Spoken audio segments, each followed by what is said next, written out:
You have to pretend that Bronny's an NBA player because otherwise you'll upset the king. And remember, he is a 6'2 guard that's a non-point guard. I've never seen that existing in the current NBA. And go back 20 years. He is 1 for 16 in the NBA from the floor, 0 for 7 on threes. He's not an NBA player. He was not a great high school player. He was a good high school player. He wasn't a good college player. He was a college player. And he's not an NBA player. And he may be a great kid. I'm sure he is. LeBron's a nice guy. I've met him. Can we stop pretending on this? In the NBA, roster spots are not favors. They are earned, protected, and fought over. There are only 15 spots, and every player in that locker room understands what it took to get there. Years of grinding, summer league games with no crowd, G League bus rides, overseas contracts, 10-day deals, cuts, comebacks. Most players never make it, so when someone is on the roster but not trusted to play, that creates tension whether people want to admit it or not. Bronny James is technically an NBA player. He has a guaranteed contract. He wears a Lakers jersey. He sits on the bench. But basketball reality is not about titles or uniforms. It is about minutes when the game matters. And when the Lakers actually needed help, when the backcourt was thin, when injuries stacked up, when the pressure was real, Bronny was not the answer. That is not opinion. That is fact based on decisions made by the coaching staff. When Luka Doncic and Gabe Vincent were out, when Austin Reeves was limited, when the Lakers needed guards who could handle pressure, make smart reads, and survive defensively, Bronny did not get the call. Instead, J.J. Redick chose Nick Smith Jr., a player waived by Charlotte, a player on a two-way deal, a player with no hype, no spotlight, and no long-term security. That decision told the entire league everything. It was not about Nick Smith Jr. being special. It was about Bronny not being trusted. Coaches do not make statements in press conferences. They make statements with rotations. And that rotation said Bronny is not someone they believe can help them win right now. When Bronny finally entered the game, it was garbage time. 9 minutes left. Outcome decided. No pressure, no real stakes. This pattern has repeated itself again and again. If the game is close, Bronny does not play. If the game matters, Bronny does not play. If the Lakers are trying to win, Bronny stays on the bench. That is not development. That is protection. In those limited minutes, the struggles are clear. Turnovers, missed shots, hesitation, nervous movement. I just looked it up. G League top scorers, points per game. I went through 50 and there's no Bronny James in there. He had 140-point game. The other games were 1. So now you do the math, and it's not going to be in the top 50. I don't even know who is this. Bryce McGowan, Elijah Harkles, Trey Alexander, DJ Davidson. Never heard of these kids. But they're dropping 30 a night in G League. Why is Bronny sitting on the bench? And this is the thing with Stephen A. This is where young players usually stand out, but Bronny blends in instead. Coaches will play struggling players if they trust them. They will live with mistakes. They will give chances. What they will not do is play someone they believe hurts their chances to win. That is the line Bronny is on right now. Not just struggling, not just learning, actively avoid it. This leads to the uncomfortable question no one wants to say out loud. Is Bronny James taking a roster spot from someone who could help this team right now? Around the league, there are guards who defend hard, space the floor, understand their role, and bring energy every night. Players who would kill for a Lakers opportunity. Players who have earned trust through production, not storylines. Those players do not get patience. They do not get grace periods. They do not get guaranteed contracts because of their name. They are judged every night. Bronny has not reached that standard yet, not even close, and that's where resentment starts. Fans see it, players see it, the league sees it. This is not about Bronny as a person. By all accounts, he is a good kid, respectful, hardworking, coachable. None of that guarantees NBA success. The league does not reward effort alone, it rewards impact. And right now, Bronny does not provide enough of it. The bigger problem is the position he's stuck in. He is not developing properly. He is not getting real minutes. He is not trusted enough to play through mistakes. He is not dominating lower-level competition either.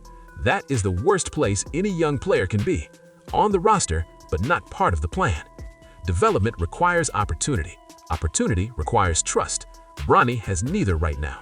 And the longer that continues, the harder it becomes to change the narrative.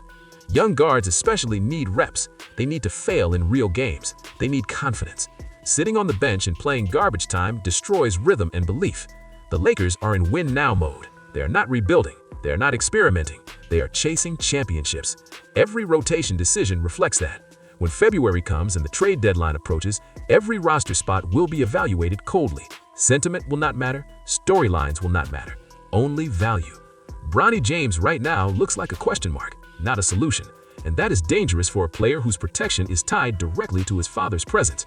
LeBron James opted in for another season, but the end is near. Everyone knows it. When that era ends, the shield disappears with it. Once that happens, Bronny will be judged like everyone else. No special treatment, no patience, no benefit of the doubt. And so far, that evaluation has not been encouraging.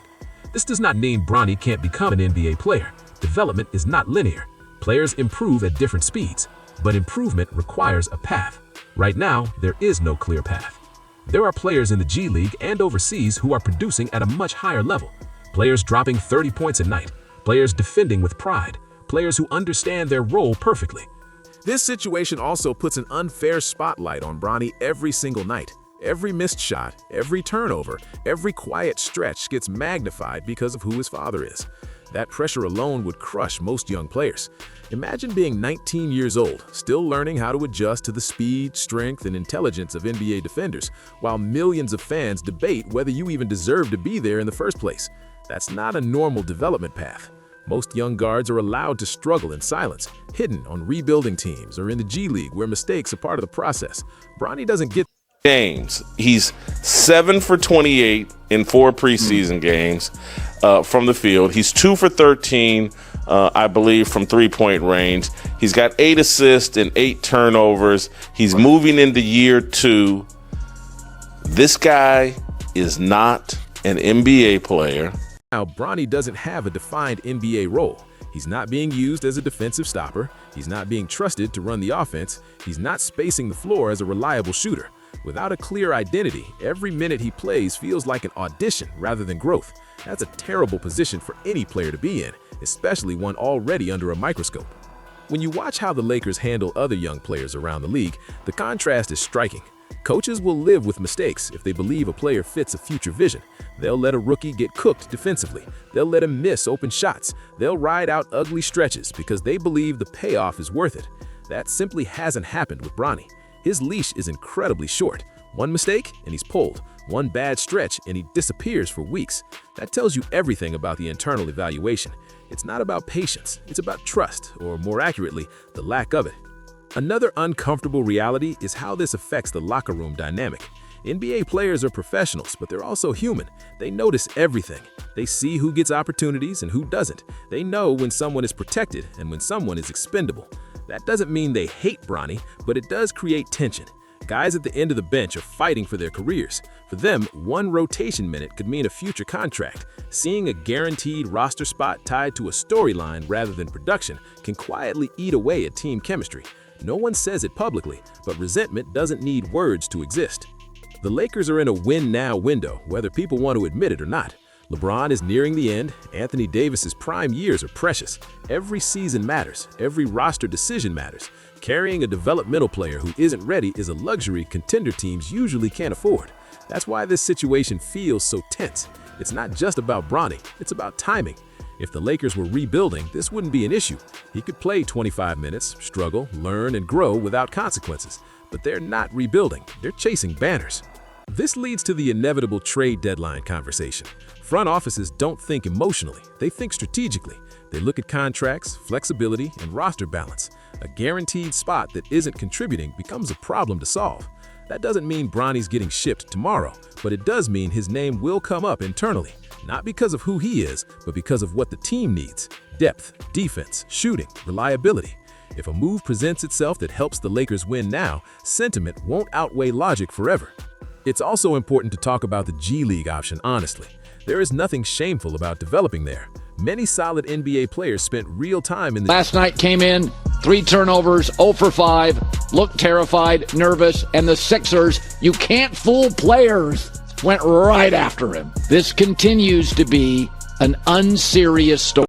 If the Lakers truly believe in his long-term future, a consistent development plan would already be in place. Instead, we're seeing hesitation and avoidance. And avoidance is the key word here. JJ Redick's rotations speak louder than any press conference. When games matter, Bronny doesn't play. When games are decided, he gets minutes. That pattern isn't accidental, it's deliberate. It's risk management. Coaches at this level don't experiment during competitive stretches. They go with what they trust. And right now, they don't trust Bronny to help them win. That doesn't mean Bronny can't improve. He can. He's young. He has NBA genetics. He works hard by all accounts. But improvement requires opportunity, and opportunity requires belief. Until that belief exists inside the coaching staff, nothing changes. Fans arguing online won't change rotations. Media pressure won't change game plans. Only performance does. The harsh reality is that the NBA is not a league of patience. It pretends to be, but it isn't. Every season brings new draft picks. Every year, there's another wave of hungry players ready to take your spot. If you don't show something quickly, the NBA moves on. That's not fair, but it's real. Bronny is learning that reality in real time.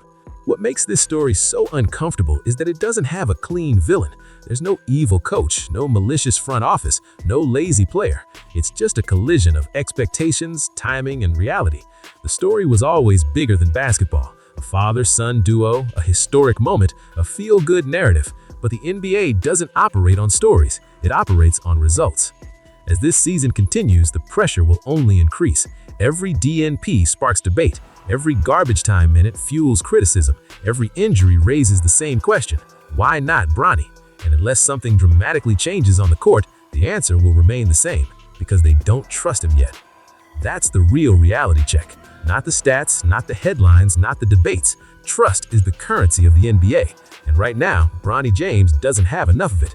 Whether he ever earns it will define his career far more than his last name ever could.